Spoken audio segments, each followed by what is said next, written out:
नमस्कार दोस्तों, हमारे यूट्यूब चैनल पे आपका हार्दिक स्वागत है। चूंकि आज हमारे स्क्रीन पे आप देख रहे हैं क्रेडिट नोट वाउचर, एक तरीके से सेल रिटर्न होता है और इसके अगले टॉपिक होगा डेबिट नोट वाउचर जो परचेज रिटर्न होता है। दोस्तों, आज के टॉपिक में इन दो वाउचर के ऊपर हम बात करेंगे। इससे पहले कि हम आपको बता दें कि अगर आप आउटस्टैंडिंग बैलेंस को कैसे पेमेंट करते हैं और कैसे रिसीव करते हैं, अगर ये आपने वीडियो नहीं देखा तो इससे पहले वाली वीडियो को आप जरूर जाके देखिए, क्योंकि इसमें आपको डिटेल पता चल जाएगा कैसे हमें आउटस्टैंडिंग बिल को रिसीव करते हैं और पेमेंट करते हैं। क्योंकि आज के विषय की बात किया जाए तो हमारा सेल रिटर्न से संबंधित है। सेल रिटर्न क्या होता है पहले मैं आपको ये बता दूं। सेल रिटर्न एक तरीके से हमारे बिजनेस द्वारा जब किसी कस्टमर को सामान बेचा जाता है और जब सामान कस्टमर के द्वारा हमें वापस किया जाता है तो वैसे रिकॉर्ड्स को स्टोर करने के लिए सेल रिटर्न का उपयोग करते हैं, जिसे हम क्रेडिट नोट वाउचर के नाम से भी जानते हैं।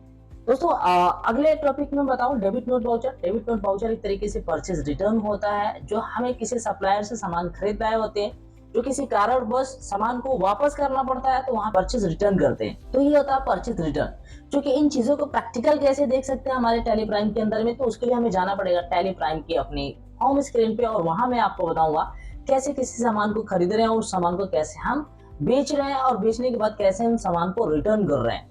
तो दोस्तों चलिए हम बिना देर के हम अपने टैली प्राइम की स्क्रीन पे चलते हैं और यहाँ से हम अपने स्क्रीन पे आ चुका है और स्क्रीन के ऊपर आप देख सकते हैं टैली प्राइम के अंदर हमारी Ghaziapur import and export company खुल चुकी है, जो शुरुआत से हमारी इस कंपनी के साथ चलती हुई आ रही है।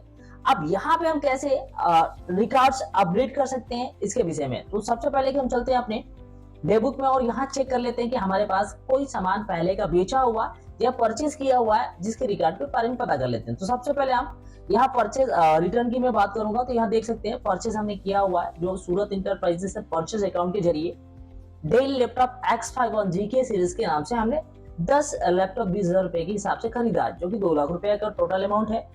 अब इसमें से मैं आपको डेबिट नोट करके दिखाऊंगा कैसे डेबिट नोट कर सकते हैं और उसके रिपोर्ट को कैसे चेक कर सकते हैं। तो फ्रेंड्स देख सकते हैं हमारे स्क्रीन पे अकाउंटिंग वाउचर के इंटरफेस खुल चुका है और इसके अंदर में हमें ढूंढना है कि परचेज रिटर्न कहाँ है, यानी डेबिट नोट का है। तो उसके लिए आपको F10 बटन प्रेस करने होंगे और इसके अंदर में आप देखेंगे कि यहाँ आपका डेबिट नोट और क्रेडिट नोट दोनों एक साथ है, जिसे Alt F6 और Alt F5 बटन के साथ यूज कर सकते हैं। तो क्रेडिट नोट जैसे कि हमने बताया कि सामान यदि हम किसी को बेच रहे हैं, सेल कर रहे हैं, तो उनको रिटर्न करने के लिए यूज करेंगे, लेकिन हम यहाँ डेबिट नोट करने वाले, यानी जिनसे हम सामान खरीदे हैं उनको कैसे सामान रिटर्न करेंगे और उनका कैसे रिकॉर्ड्स को ऐड करेंगे। तो जैसे कि देख सकते हैं हमारे स्क्रीन पे डेबिट नोट ओपन हो चुका है और यहाँ पे पार्टी अकाउंट्स नेम पूछ रहा है, तो हम सूरत इंटरप्राइजेस को डायरेक्टली सेलेक्ट करेंगे क्योंकि हम इनसे सामान खरीदे हुए। क्योंकि इनका डिस्पैच डिटेल पूछ रहा है तो इसको हम कंट्रोल ए करके सेव कर लेते हैं। सेव करने के बाद ये सेकंड लेजर पूछ रहा है कि आप किस लेजर के जरिए आपने सामान खरीदा हुआ है, तो परचेज अकाउंट के जरिए खरीदा, तो इसको मैं सेलेक्ट कर लेता हूँ। जो कि परचेज अकाउंट में देख सकते हैं पहले से 2 लाख रुपया अवेलेबल है, यानी कि इनसे मैं सामान खरीदा तो इसकी अवेलेबिलिटी यहाँ शो कर रहा है। अब ये बोल रहा है कि आप जो सामान खरीदे हैं उसमें से आप सामान को वापस करिए, तो मैं दो सामान को वापस करना चाहता हूं जो मेरे पास डिफेक्ट के रूप में अभी उपलब्ध है, लैपटॉप X51 ZK के नाम से। तो इसको मैं सेलेक्ट कर लिया एज अ प्रोडक्ट के रूप में। फिर इसके बाद इंटर करने के बाद मैं यहाँ गोडाउन में सेलेक्ट कर लेता हूँ, क्योंकि मेरे गोडाउन के मेन लोकेशन के अंदर में ये 9 पीस उपलब्ध है, जिसमें से मैं 2 पीसेस को वापस करने वाला हूँ और एक पीसेस का रेट आपका 20,000 रुपया है, तो 2 पीसेस का आपका रेट हो गया 40,000 रुपया। इस तरीके से मैं इंटर करके ग्राफ लिस्ट कर लेता हूँ। फिर इसके बाद नेक्स्ट सेशन में आ जाता हूँ। इसके बाद एलोकेशन की बात आएगी कि आप कैसे ले रहे हैं। फिर इसके बाद नॉट एप्लीकेबल ऐसे सिंपली में कर लिया। बिल वाइज डिटेल्स आ गया जो कि मैं ऑन अकाउंट किया था, सेम इसको उस तरीके से भी हम इंटर करके आगे बढ़ लेते हैं। फिर इसके बाद नरेशन लिख देते हैं डिफेक्ट प्रोडक्ट, ठीक है, यानी कि ये डिफेक्ट प्रोडक्ट है और इसको मैं इंटर करके सेव कर लिया। अब चलिए, ये प्रोडक्ट तो हमने स्टोर कर लिया एक रिकॉर्ड के रूप में, ये कैसे स्टोर किया ये देखना है और कितना कैसे ये रिकॉर्ड्स के रूप में है, तो आप 2 तरीके से देख सकते हैं।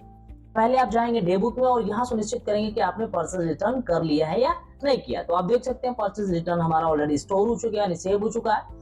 अभी हमारे प्रोडक्ट के अंदर कैसे समरी में शो किया जा सकता है, तो उसके लिए हमें जाने पड़ेंगे रिपोर्ट के अंदर। तो रिपोर्ट के अंदर आ चुके हैं।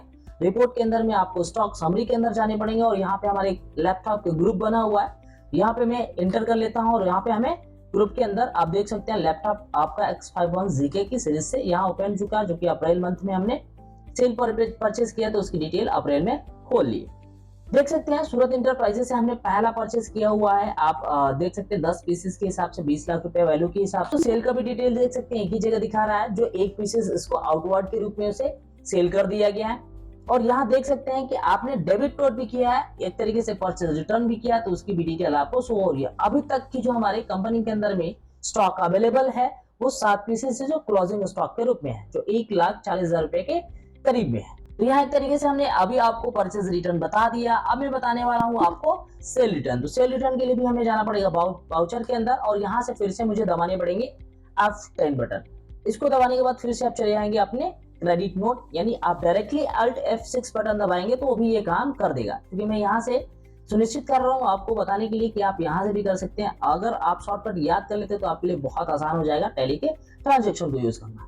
तो चूंकि आप आ जाते हैं यहाँ पे, मैं ओपी टीचर को मैं एक फ्रॉक सेल किया था, 2 फ्रॉक सेल किया था, जिसमें से एक प्रोडक्ट मैं इनसे वापस कराऊंगा।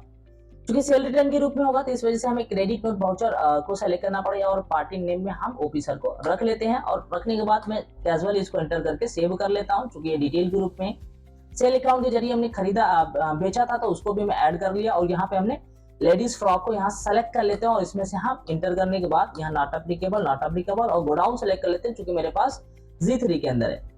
सेलेक्ट कर लिया, और सिलेक्ट करने के बाद यहाँ से हमने एक पीसेस यहाँ से वापस कर दिया 750 रुपए के अमाउंट से। इंटर करने के बाद इंड लिस्ट कर लेते हैं।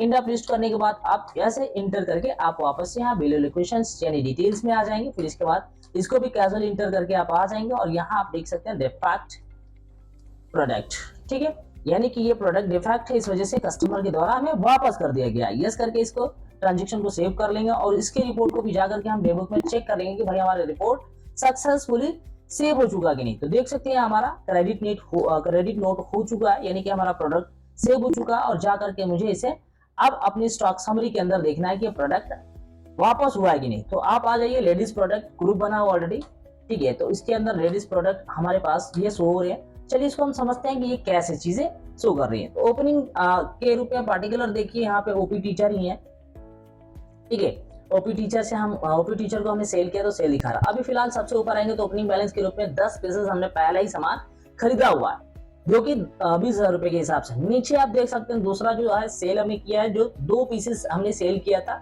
750 रुपए के रेट से 1500 रुपए का। जो हमने प्रोडक्ट खरीदा था तो वो 10 पीसेस था, जिसमें से हमने 2 पीसेस बेच दिए तो मेरे पास बच गया 8 पीसेस। लेकिन आज मैंने एक वापस कर लिया तो मेरे पास बच गया 9 पीसेस, जो कि आप यहाँ स्टॉक समरी के अंदर देख सकते हैं। जो क्लोजिंग बैलेंस और स्टॉक के रूप में हमारे पास यहाँ स्टॉक रिप्रेजेंट हो रहे हैं। तो इस तरीके से हम अपने समरी रिपोर्ट के अंदर में अपना रिपोर्ट चेक कर सकते हैं कि हमारा क्या क्या कैसे कैसे लिया दिया और वापस किया गया।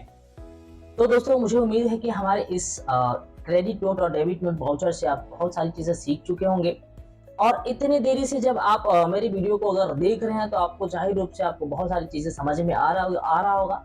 तो मुझे कमेंट करके बताइए कि हमारा वीडियो आपके लिए कितना वाइबल है और कितना प्रोडक्टिविटी के साथ है, ताकि मैं अगले वीडियो को और अच्छे से बनाऊं और उसमें अच्छे कंटेंट को रिप्रेजेंट कर पाऊं। तो दोस्तों बस आज के लिए इतना ही। जय हिंद।